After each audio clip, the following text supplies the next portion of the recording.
Never run out of battery again with the INIU portable charger, the slimmest 10,000 milliamp hour power bank that keeps your devices charged on the go. Stay powered up wherever you go. Click the link in the video description to shop now on Amazon.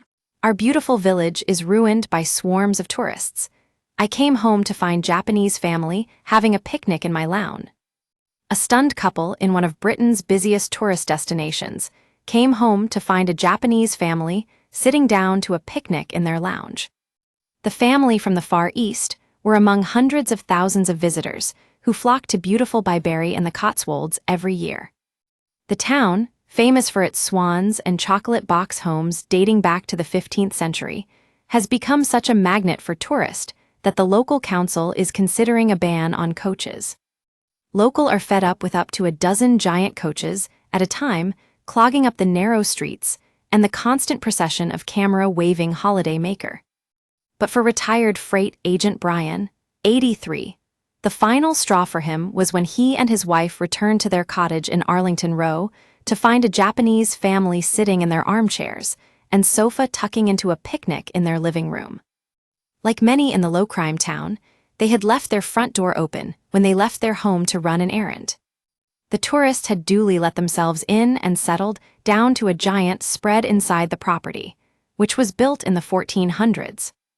Brian said, "I did not know this at the time, but evidently it is customary in Japan that if you leave your front door open, it's seen as an invitation for others to enter and enjoy your hospitality." Luckily, they brought their own picnic and didn't snaffle the contents of our fridge.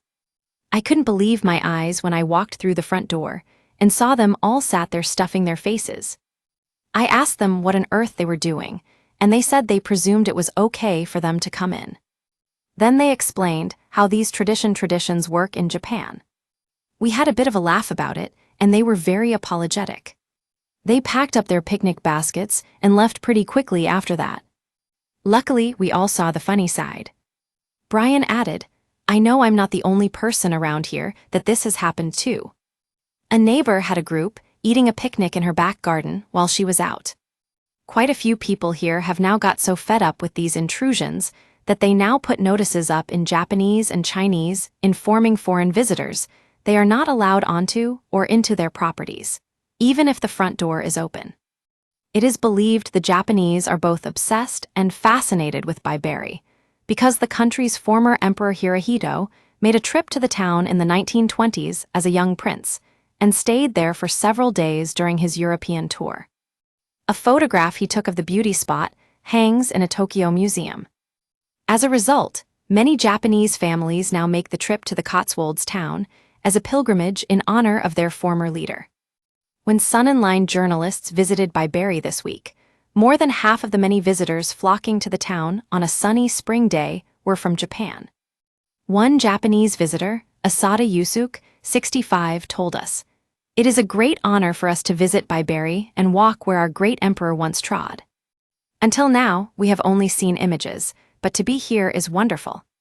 Photos I saw back home do not even come close to how beautiful Byberry is in real life."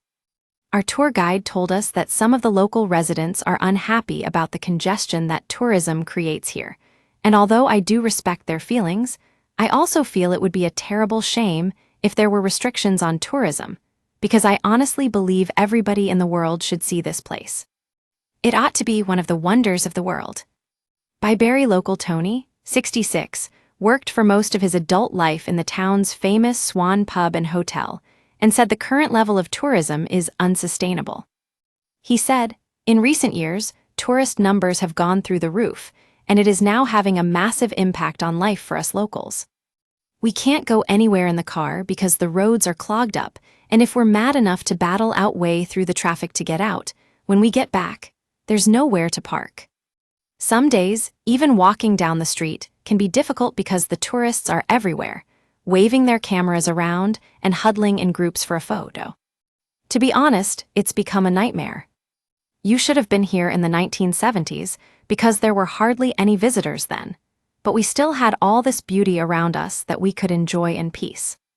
I don't know what the answer is because the businesses here need the tourists, and that creates jobs for us locals.